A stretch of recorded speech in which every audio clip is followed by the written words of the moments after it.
आखिरी एक ही जाति से द्वंद्व क्यों हो रहा है? हम आपसे पूछ रहे हैं देवरिया घटना का हमको जिक्र बता दो। वहाँ ब्राह्मणों की हत्या हुई, किसने किया? आप बताओ। अगर जबान में छेद है तो बोलो कौन किया? यही हत्या हुई तो किसने किया? नंदिनी जी पैरवी कर रही थी तो उसको बार बार धमकी भी मिल रही थी कि आप उस केस में पैरवी न करो। ये तो आप बता रहे हो। FIR आखिरस में आमने सामने क्यों हो रहा है? मंत्री जी, जिस सरकार में आप हैं उसी सरकार में एक हफ्ते में एक ही परिवार की 2 की हत्या किया किसने? नामजद कौन हुआ? इस पे ध्यान आपका है? और नीचे कर लीजिए। समाजवादी पार्टी की सरकार में जो सपा की सरकार थी उसे गुंडों की सरकार कहते थे। उसी की सरकार में पैदा हुए ये अपराधी अपराध कर रहे हैं। आखिरस में उन्हीं का नाम क्यों आ रहा है? कहीं भी घटनाएं हो रही हैं, आप देवरिया को उठा कर देखिए, उसी का नाम आया। यहाँ भी घटना में दोनों बार के FIR उठा के पढ़िए, क्यों आ रहा है? तो जो वर्तमान सरकार माननीय योगी आदित्यनाथ जी की सरकार है, वो कानून का राज कायम करने के लिए पूरी ताकत लगाए। जनता को राहत है और जनता विश्वास कर रही है, क्योंकि पूरे देश में कहीं दंगे नहीं हो रहे हैं, कहीं कर्फ्यू नहीं हो लगे हैं और पूरे जो गरीबों के विकास की योजनाएं हैं वो गरीबों तक पहुंच रही हैं। इस बात को लेकर के आपके इस खलीलाबाद में कुछ ऐसे शरारती तत्व हैं जो गरीबों को शराब पिला करके नशे में ले जा करके बैनामा करा लेते हैं और करा करके जब वो होश होता पैसा मांगने जाता है तो उसको डरवा धमका करके या तो उसको विवश करते हैं, वो अब जाकर के कहीं हत्या कर लेता है या वो खुद मारते हैं।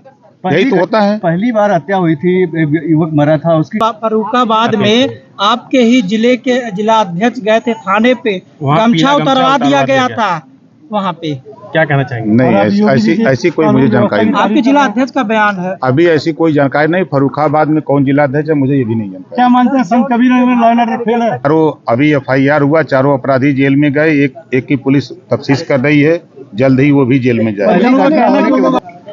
अब देखिए, जो घटना पहले इसकी हुई, जो व्यक्ति की जमीन लिखवा ली गई, वो जब पैसा मांगने गया तो नहीं मिला तो जाकर के टेन पे अपनी खुद जान दे दिया।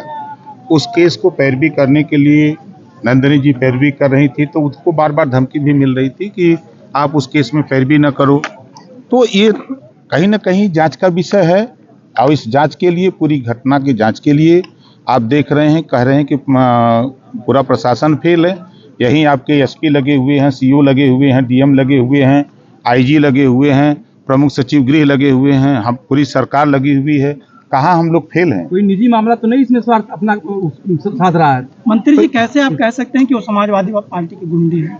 क्या नाम है? एक जाति के लोग अपराधी में 2 बार FIR क्यों? आप देवरिया में आप बताओ FIR क्यों? नाम से क्या कोई अपराधी हो जाता है? बिल्कुल हो जाता है। देवरिया भाजपा में ही भजनलाल शर्मा। हम आपसे पूछ रहे हैं देवरिया घटना का हमको जिक्र बता दो।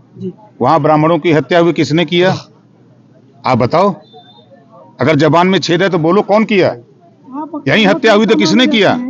किसने करवाया? फिर सुनो भाई, आप अरे चुप रहो यार। किसने करवाया? कोई निजी मामला? हम आपसे पूछ रहे किसने करवाया, बताओ आप। कोई निजी मामला तो नहीं अपना स्वार्थ साध रहा है? नहीं, देखिए, मैं फिर कह रहा हूँ, समाजवादी पार्टी की सरकार में सहमिला और गुंडे पैदा हुए, अपराध करने लगे, जिससे पूरे प्रदेश में हाहाकार मचा हुआ था। आपका कहने का मतलब यादव लोग गुंडे हैं?